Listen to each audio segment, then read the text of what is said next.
If you don't come home for your brother's engagement party, never call me. Mom again, those were the last words my mother said before hanging up on me. I used to be the invisible child, the one cast aside because I wasn't the pride of the family like my brother. They still think I'm the same failure of a sibling, but they're wrong.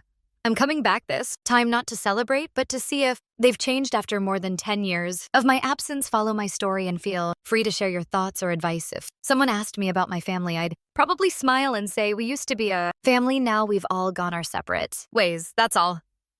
Hi everyone, I'm Lucas. I'm 28, a software engineer and the co-founder of a small fintech company. Based in Seattle, life's been pretty steady for me lately. A modest apartment, a job that keeps me on my toes and quiet, evenings I've learned to appreciate. Genuinely, I don't have many close friends and haven't kept in touch with. My family, it's been 10 years since I walked away from the place I once called home, and all that time, none of them ever reached out, not once. That changed 6 months ago when my mom suddenly called. Her voice was urgent as she told me about my brother's engagement party and said I had to attend. Just one sentence. But I knew then this wouldn't be a typical family gathering, and I was right. It was a Friday afternoon. I had just wrapped up a virtual meeting with a partner in Singapore, and before I could even get up from my chair, the phone on my desk started ringing. An unknown number. I frowned, ready to let it go to voicemail, but I picked up. For some reason, the voice on the other end made me freeze for a second. It was my mother. "It's me," she said quickly, like she was afraid I'd hang up before she could get to the point. I had to use a new number. "You probably blocked my old one." I didn't say anything. She was right. I had blocked it after a few shallow attempts at small talk. "How have you been? Seattle must be pretty cold this time of year." She jumped straight to the real reason for her call. "Your brother's getting engaged. It's in 2 weeks. The whole family is planning a big party. Everyone's coming. You have to be there." I leaned back in my chair, trying to keep my voice calm. "I'm swamped. We're in the final stretch of a big project at work. It'll be hard to make time." The silence on the other end felt heavy.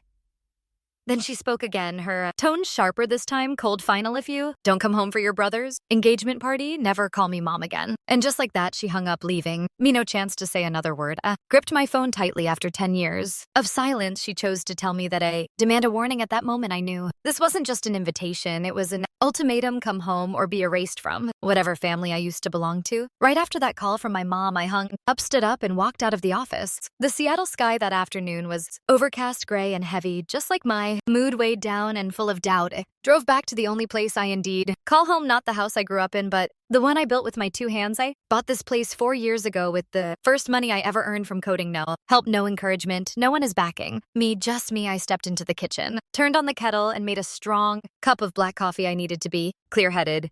Very clear-headed, because deep down I knew I was about to walk into a game set in motion by my family. Long ago, 10 years sounds like a long time, but the past still plays out in my mind like it was yesterday. I remember exactly what it felt like to be left behind, to be a shadow in my home. When I was little, I believed that my parents would finally see me someday if I tried hard enough, but the older I got, the clearer it became. Painfully clear in my family, I was just a shadow. Brandon, my older brother, he was the light. He's 2 years older than me, and somehow everything he did was considered amazing. He'd scribble a few lines on a piece of paper. Mom would laminate it and hang it on the wall like a masterpiece. I won second place in a district math competition. She just gave me a half smile and said, "That's nice, but don't tell your brother. Okay, he might feel bad." I still remember when I was 11, I won second place in a handwriting contest. Rushed home proud and excited, only to find the whole family throwing a barbecue party in this backyard. Brandon had made the starting lineup for a casual soccer game. No one asked me how school went that day, and on my 13th birthday, I only wanted a bike, so I wouldn't have to walk to school anymore. I've been walking 3 years straight every morning, but Brandon lost his baseball bat, so my dad used all the savings to buy him a new one. Me, I got a nice backpack, except it was made for a 5th grader. Everything I had was whatever was left after Brandon got his share. That's when I learned, if you want peace in this house, you'd better learn how to erase yourself. When I was 18, I received a full ride scholarship to MIT, the school I had dreamed of since middle school. I still remember the moment I opened that acceptance letter. My hands were shaking. With emotion, I brought the letter home, heart full of hope, hoping this time they'd be proud of me the way they'd always been proud of him. But after reading it, my mom just paused for a moment and softly said, "Mid is so far away, sweetheart. If you go, your brother's going to feel sad." I froze. A few days later, my parents called me into the living room. My dad looked serious as he spoke. "Brandon didn't get into his dream school. He's down. Don't go too far, okay? Just pick a school nearby so you two can stay close." I bit my lip and forced myself to ask, but I got a full scholarship. This is MIT. I've been working toward this. For years, my mom placed a hand on my shoulder. Her voice, gentle, almost soothing. You're smart. We know that, but don't make your brother feel left behind. He's sensitive. If you leave, he'll feel like a failure. It'll throw off the balance in the family. I nodded on the outside, but inside I knew I wasn't going to accept that. I quietly went ahead with the paperwork I packed. My bags and I forged an acceptance letter from a local college to keep them off my trail on the day they thought I was enrolling. Down the street I boarded a flight to Boston, instead carrying only one thing with me, the determination that if they were willing to vary my dream to protect Brandon's pride, then I'd have to rewrite my life on my terms. I arrived at MIT on a crisp fall morning. The dorm was old but warm, and for the first time in my life, I didn't feel like I was living in someone else's shadow. I called it my first taste of freedom, hard-earned, but worth it. But just one day later, my phone rang. It was my mom. I picked up, and before I could say a word, her voice came crashing through, sharp as a blade, shaking with fury. So you think you're something special now, Lucas, running off to MIT without saying a word. You did this to humiliate your brother, didn't you? Do you have any idea how upset he is? I stayed silent, trying to keep calm, but she wasn't finished. This family doesn't need a selfish child like you. Don't expect a single penny from me, not one cent. You hear me? She hung up before I could respond. I stared at my phone, my chest heavy as stone. Right then and there, I opened my contacts and blocked every number from my family. My mom, my dad, Brandon, all no rage, no tears, just the quiet, steady decision to cut ties with people who had only ever seen me as a shadow meant to make my brother shine brighter. My 4 years at MIT were the toughest I've ever lived, but also the most defining. There was no financial support safety net or one to lean on, except myself. By day, I buried myself in lectures, labs, and problem sets that made others quit halfway. By night, I worked at the library, sometimes buzzing tables at a campus diner. There were months when I survived on just $150 for food. I learned to stretch every dollar to make a cup of coffee last 2 sittings, but I never complained because I knew true freedom is never free. I got through every exam with tears and caffeine, with the quiet ache of loneliness that settled in. During long, snowy nights when my roommate went home for the holidays, I stayed behind typing up final papers to the sound of the wind howling outside my window. And then the day finally came, the day I stood on the graduation stage, holding my degree with honors. My name was announced in MIT's Grand Hall. No one from my family was there. No phone call, no hug, nothing most of my classmates had. Someone cheering them on. Me, I stood alone in my cap and gown in the middle of that vast campus courtyard. But I didn't feel alone. I held my head high, gripping that diploma like it carried every ounce of those hard years. I was proud of myself, but I also knew pride isn't a reason to stop moving forward.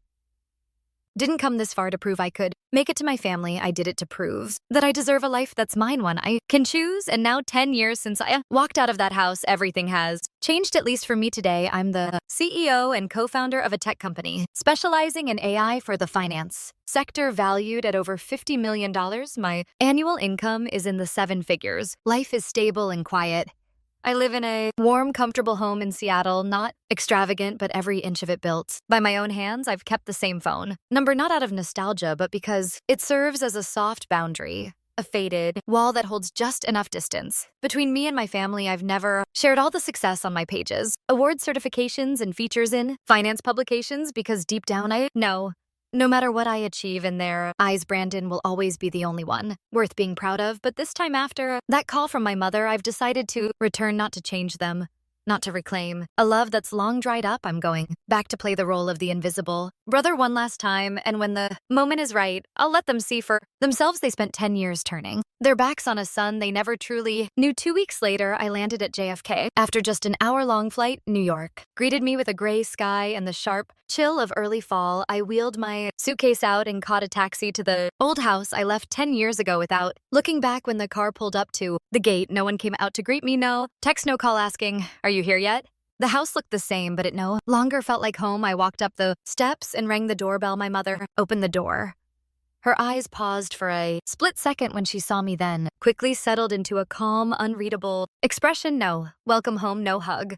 Just a command, sharp and cold. "So you finally showed up. There's still a lot to do. Come in and help." Before I could even process her words, I heard footsteps behind me. Was my father no good to see you? Or it's been long. He handed me a paper covered in messy handwriting and said in his usual commanding tone, "Here's the list of tasks to finish before the party. Time's tight."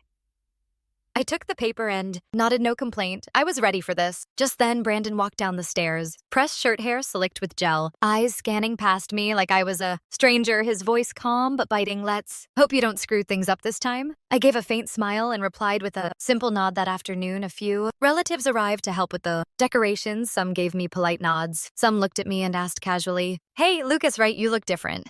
Then just as quickly, the conversation shifted, eager voices lighting up as they talked about Brandon Bond's doing great. Now, a senior manager at that real estate firm pulling in close to $120,000 a year. An aunt I barely knew chimed in, and his fiancé.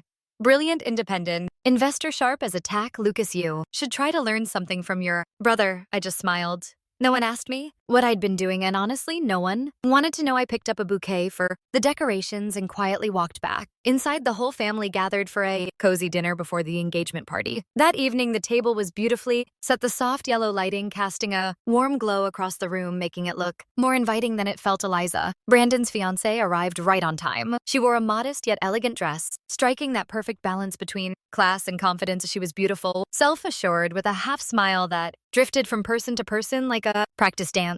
Brandon stood up beaming and pulled out her chair like he presented a prize jewel. "Lucas, this is Eliza, my future wife," he said proudly. "She's an independent investor, specializing in personal and business financial consulting." Eliza tilted her head politely in my direction, her eyes scanning me with subtle curiosity before speaking. "It's good we finally meet. Brandon's told me a lot about his little brother." I gave a faint smile and a quick nod. "Is that so funny? I hadn't heard anything about you."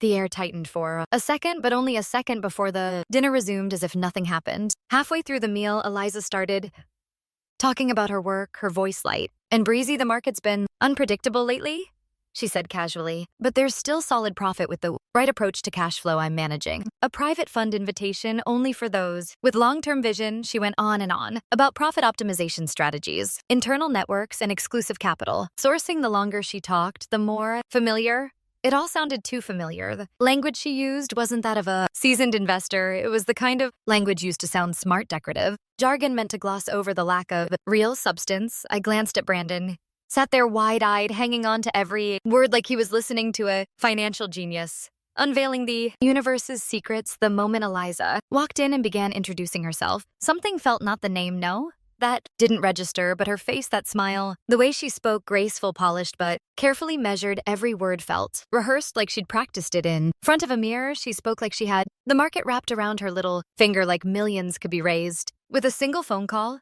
And yet, something about it all rang a bell too familiar to ignore. Then it hit me. About a year ago, my close friend Nathan, a fintech startup co-founder, got scammed by a so-called investment advisor. They'd met at a conference. She posed as a financial consultant, pitched a joint venture, and vanished after pocketing a $50,000 pilot investment. When Nathan told me about it, I vaguely remembered him saying her name was something like Ella or Elaine. But he had sent me a photo, and that face, no matter the name or hairstyle, was burned into my memory. Kept my expression neutral, pretending to be just another polite guest. I waited until she wrapped up her slick pitch about private funds and exclusive investment opportunities. Then I smiled casually. "Do you use LinkedIn or Twitter?" I asked. "I'm in finance too. Maybe we've got some mutual connections." I pulled out my phone, typing as she gave me her handle. I skimmed through her profile, quickly took a screenshot of her profile picture and sent it straight to Nathan, with just one question: "Is this her less?" Then a minute later, a reply lit up on my screen: "100%, that's the one who scammed me." My grip tightened around the phone. The dinner carried on, cheerful, clueless. But inside me, something had shifted. The battle had begun after Eliza's flawless performance, full of elegant buzzwords about the market, private funds, and exclusive opportunities for those with vision. The dinner table lit up. Relatives nodded in approval, clearly impressed. An uncle on my mother's side even blurted out, "This girl's sharp. She knows what she's talking about." Brandon picked a winner, and then my mother, perhaps wanting to add more fuel to her pride, spoke up, her voice laced with a hint of boastfulness. "Eliza is incredibly trustworthy. The whole family believes in her. We even mortgaged the house, got $400,000 to invest in her plan." A small gasp went around the table, but she wasn't done. "Brandon's invested all his savings too, almost $200,000, but it's no big deal. We'll make it back in 6 months, double even." All eyes turned to Eliza. She smiled confidently, folding her hands like she delivered a sacred truth. "That's right. 6 months is the turnaround minimum 200% return. I've run this model multiple times. I have a risk control team in place. Everyone can. Relax, that's when I felt the heat rise. In my face, $400,000 from a house. Mortgage, $200,000 in life savings, all. Handed to someone I knew without a doubt. Was a con artist. I couldn't sit back and let them walk off a cliff.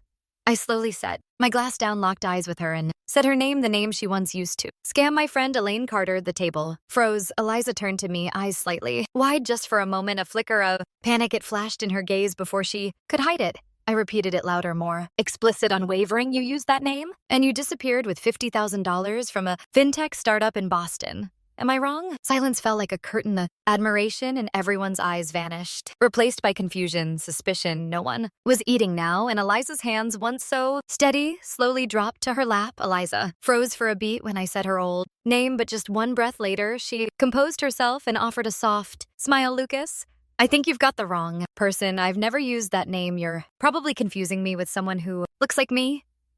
I didn't flinch. I looked her dead in the eye and continued, no, I'm not confused.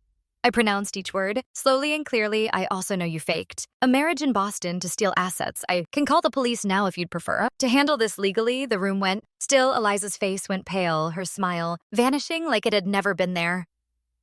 Tilted my head slightly, my voice calm, like I was reading the terms and conditions of a contract. If you're innocent, you've got nothing to worry about. You could hire a lawyer, sue me for defamation. I'd be more than happy to meet you in court. Brandon shot up from his seat as soon as I finished speaking, his palms slamming against the table, his face flushed red with rage. You're just trying to ruin this. Jealous. No one cares about you anymore, right? You're sick, my father nearly shouted. That's enough, are you out of your mind, Lucas? You're humiliating this entire family.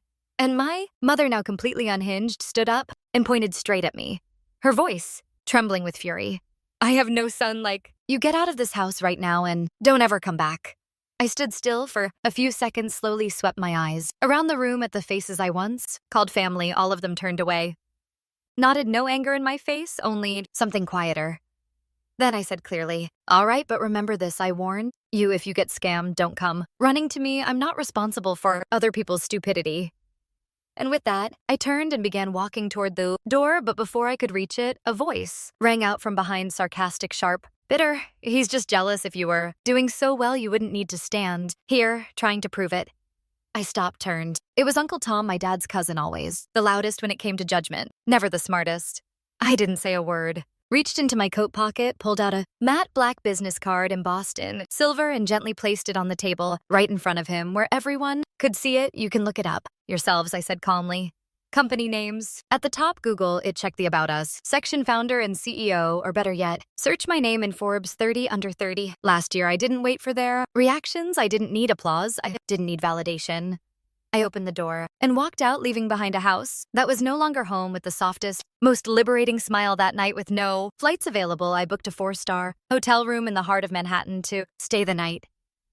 The room was quiet, tastefully elegant, nothing flashy, not because I needed to prove anything, but because I could and because I deserved it. I sat alone by the window, looking down at the glowing streetlights and the endless stream of people still moving through the city even this late. I didn't feel angry anymore.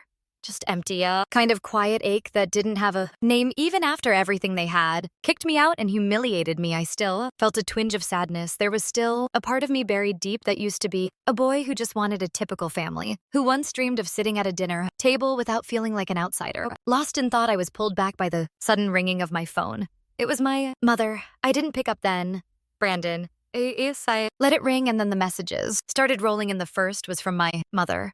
Her tone was completely different. Now soft, emotional. She said she hadn't meant what she said, that she'd just gotten too worked up. She'd always loved me, but everyone shows love in different ways. That family is still family, and I would always have a place in that house. A few minutes later, Brandon messaged. He admitted that maybe I was right about Eliza, that things should probably be looked into, but then his tone shifted. Suddenly warmer, almost proud. He told me I was impressive and that he was genuinely proud to have a brother like me. Said his friends talked about my business card like a golden ticket. Then another message from my mom. She reminded me the engagement ceremony was in the morning, said I should come at least to keep the peace, that my presence would make everyone happy.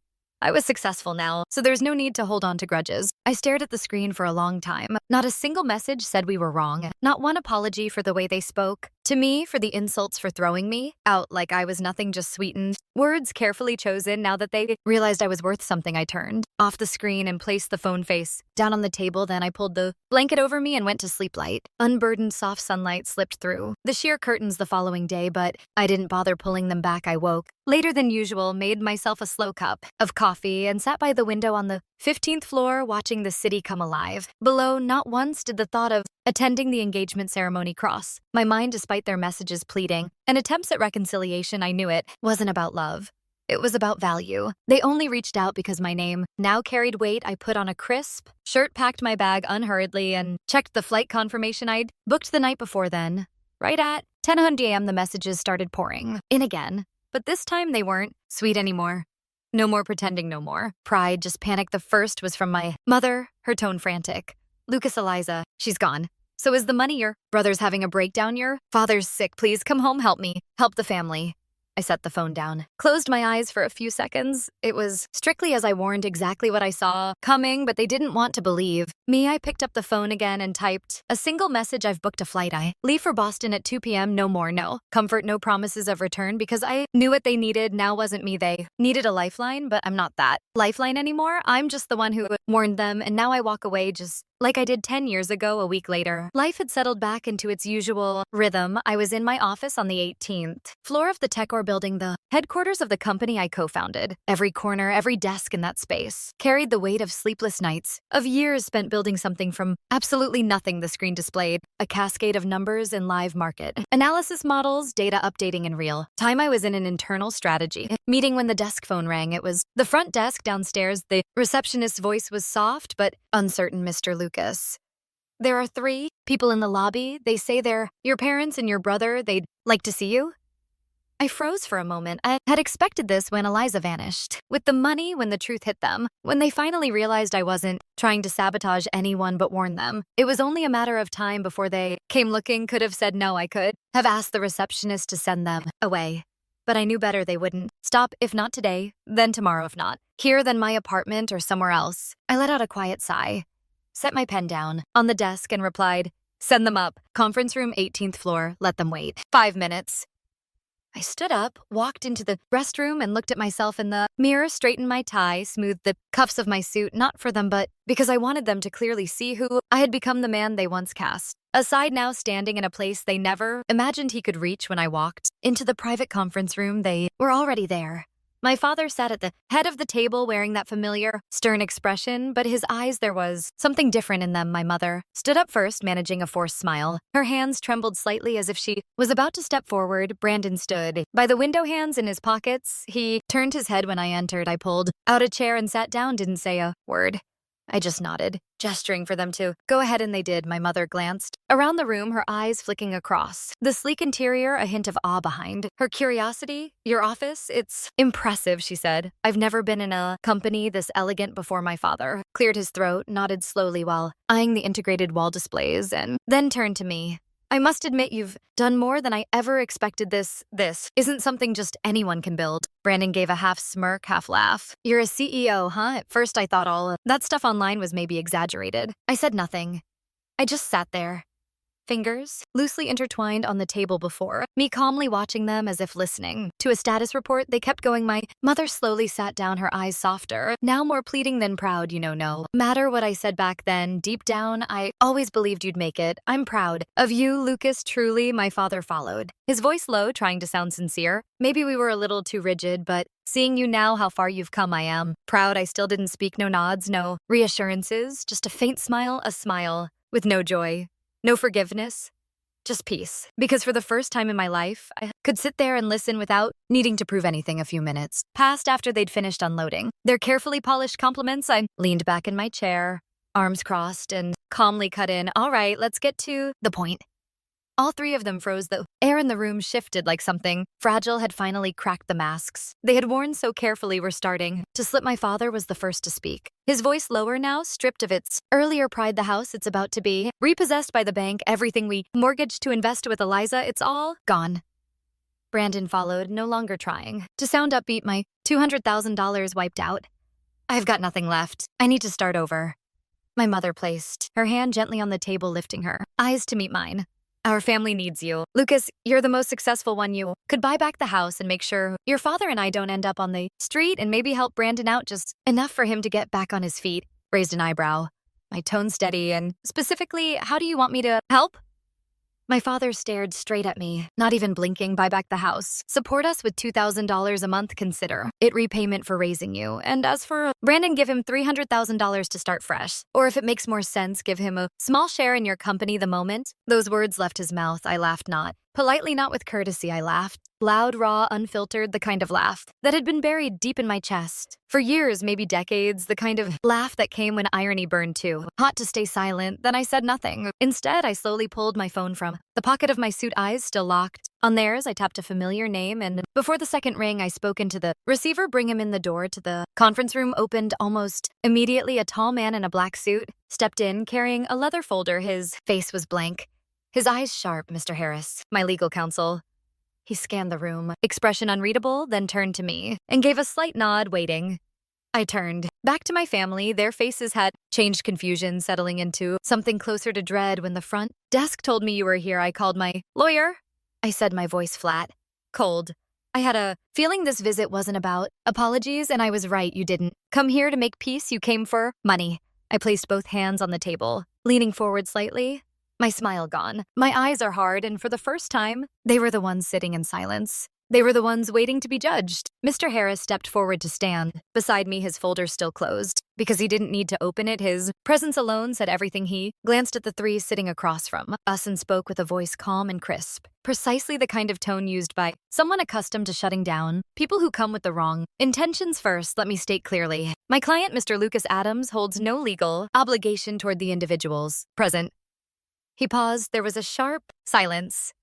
His gaze cut across them like a blade. Any further attempts to apply pressure, request financial support, or make insinuations under the pretense of family from this moment forward will be considered harassment, and if it continues, we will not hesitate to file charges in court. The room thickened with tension. No one dared interrupt Mr. Harris, then gestured towards the corner of the room. This room is under active video and audio surveillance. If any false rumors or defamatory statements are spread following this meeting, especially those that could harm Mr. Adams' reputation or the standing of his company, we will pursue legal action for Leland. Intentional reputational damage. The moment those final words landed, the faces across from me changed. They knew the game was over. My mother face flushed. Red clenched her jaw and snapped. So now that you've made it, you think you're above everyone else? Did you forget who gave birth to you, you ungrateful brat? Brandon slammed his hand on the table. You get a little money and suddenly you turn your back on your blood. You think you're better than us. I tilted my head slightly as I just remembered something, then turned to Mr. Harris and asked, wholly composed verbal abuse and character defamation caught on private security footage, would that hold up in court? Mr. Harris didn't hesitate. He gave a single firm nod. More than enough. In a split second, their rage turned to confusion.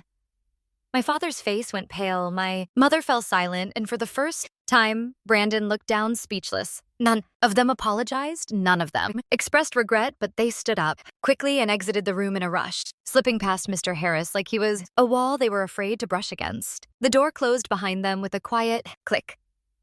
I didn't look back because this time I wasn't the one walking away in silence. I was the one who ended it. Some might say I was cold, that I was selfish, that I was cruel for turning my back on my own family in their time of desperation. Some might ask, why didn't you set conditions? Why not make them sign over the house before helping? Why not give them a chance to make things right? I understand from the outside it probably looks simple. I have money, they don't, and I chose not to help. But what most people don't see is this. In the 10 years I was fighting to survive, to rise from nothing, not one of them asked if I was okay. Not one text, not one call, not a single word of encouragement. I built my entire life from zero alone, and now when I finally have something they need, they didn't come back for me, they came back for what I could give them. This wasn't revenge. This was a choice to no longer be involved, and that for me it is the greatest freedom I've ever earned. And I learned something valuable. Family doesn't always mean love. Some relationships, if they cost you your dignity and peace of mind, they are better left behind. You can forgive, but you're not obligated to carry the weight. You can be kind, but you don't have to be a lifeline for those who once turned their backs on you. And before I close this chapter, I want to ask you, if you were in my shoes, what would you have done? Drop your thoughts in the comments. I'd love to hear from you. If this story resonated with you, don't forget to like, share, and subscribe for more. Thank you for listening.